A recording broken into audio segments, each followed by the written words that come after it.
Bonjour à toutes, bonjour à tous, deuxième épisode de votre émission, ici c'est Genève. Noah Rod, Elliot Berton et Denis Pierneuf ont plusieurs points communs. Ils jouent au bout du lac, ils ont défendu les couleurs de leur pays lors de la dernière pause internationale, mais surtout, ils sont les trois passés par l'Académie Genève Futur Hockey, la GFH. Un épisode d'ici c'est Genève, donc dédié à cette relève du club grenat. Et nous nous sommes intéressés à celui qui est arrivé cette saison à la tête de l'équipe des U20 Élites. Il a succédé à un certain Patrick Aymon, c'est Patrice Bosch, et nous sommes allés à sa rencontre.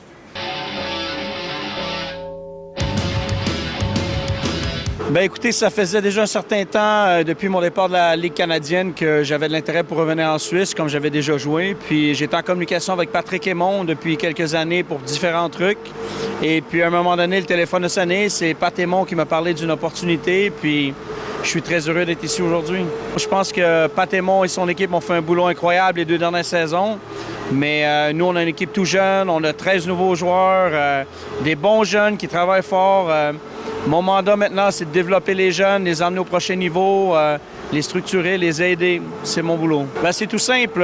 Moi, tous les jours, je suis dans le bureau avec Pat Aymon, Louis Matt, Yann Cadieux, Seb Beaulieu. On discute à tous les jours. Quand il y a un besoin pour la première équipe, on me demande un défenseur, on me demande un attaquant, ben, on y va avec le plus méritant. Il faut de la patience tout court quand on est entraîneur, que ce soit peu importe le niveau, il faut être patient. C'est les emmener au meilleur niveau, on se présente à tous les soirs pour gagner à tous les soirs, ça ne changera jamais. C'est les emmener à leur plein potentiel, de travailler le plus possible, aller chercher le meilleur des joueurs, mais en même temps, dans un système collectif où est-ce qu'on va chercher le meilleur de l'équipe aussi. Aussi bon vivant soit-il, Patrice Bosch a besoin de joueurs motivés sur la glace pour réussir à faire quelque chose. Des joueurs jeunes, on l'a entendu, puisque le plus vieux est né en 2000 et le plus jeune est né en 2002. Des joueurs qui doivent donc jongler entre formation professionnelle et sport de haut niveau. Mais comment se passe une journée type pour un U20 Élite? Nous sommes allés à la rencontre de Johan Kretala, le capitaine de cette équipe fanion de la GFH.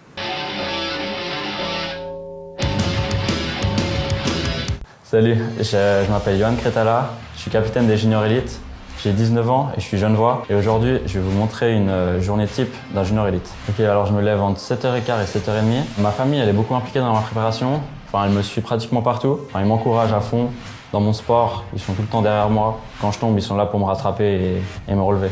J'arrive à la patinoire à 8h30, je vais en salle de préparation physique pour faire un petit physique. Ensuite, après ça, j'ai le breakfast pour manger et pour prendre des forces. Et après ça, on a la vidéo pour regarder les erreurs qu'ils ont fait ou ce qui est amélioré. Et après tout ça, on va sur la glace pour faire un bon entraînement. J'ai commencé le hockey à 10 ans. J'ai dû beaucoup travailler pour arriver à un stade où je suis maintenant.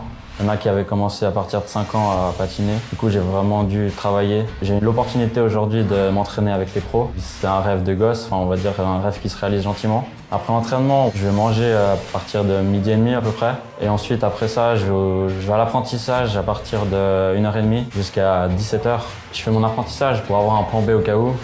J'ai l'entraînement le soir avec les juniors élites, mon équipe. D'abord, on a la vidéo à 17h45. Après ça, on a un off-ice, mais ceux qui s'entraînent le matin, ils sont pas obligés de le faire. Ils font plutôt un warm-up. Après ça, on va sur la glace et faire un bon entraînement. Le hockey, ça m'a beaucoup aidé dans mon niveau de vie. C'est une école de vie et franchement, là, ça me renforce et ça me rend plus mature. J'aurais pas espéré mieux dans mon cas. Après l'entraînement, je termine vers 8h15, 8h30. À 9h, je suis chez moi. Je révise un peu, je fais mes devoirs. Et après tout ça, je vais manger et ensuite me relaxer en faisant des trucs que j'aime. Et après tout ça, je vais me coucher vers les 23h. Le rêve de jouer pour la première, c'est vraiment un rêve de gosse. Rentrer avec les joueurs dans les vernets, en feu. Si c'est possible, vraiment, je serais hyper content, quoi. Enfin, je rêve depuis tout petit.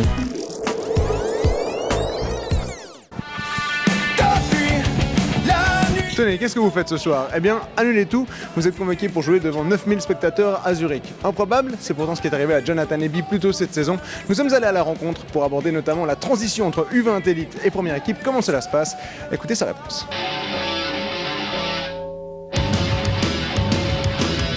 Pour moi, ça se passe plutôt pas mal. Après, avec les juniors, ça se passe bien. La première, des fois on m'appelle et puis après c'est toujours cool d'être appelé avec la première. La majorité du temps, je reçois un message ou un appel. Et puis après, des fois, je suis à l'école ou au travail et puis je suis en train de faire mon travail ou en train d'étudier et puis je dois sortir d'un coup et puis répondre à Pat. Et puis après, je reçois un message et puis il me dit ce soir t'es convoqué ou demain t'es convoqué. Mon premier match, c'était à Zurich. Beaucoup de motivation. Il y avait beaucoup de personnes surtout. Et en fait, quand tu arrives et que t'es nouveau, t'es un peu timide.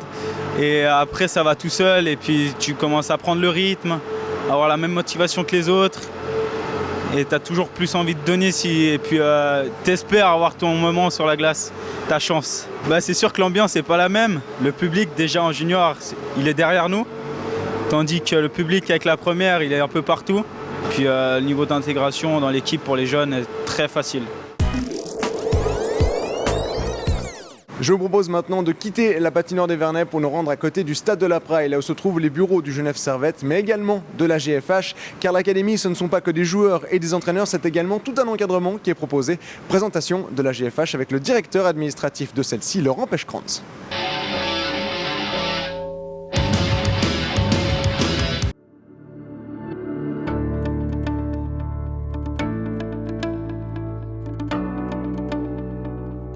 Les gens, ils ont une perception de l'académie où effectivement les joueurs ils s'entraînent dur sur la glace, ça c'est la partie visible et c'est vrai qu'ils s'entraînent très dur sportivement, mais il y a tout l'envers du décor où l'encadrement qu'on fournit aux joueurs leur permet en fait de s'épanouir, de se développer en tant que personne et pas seulement en tant qu'athlète.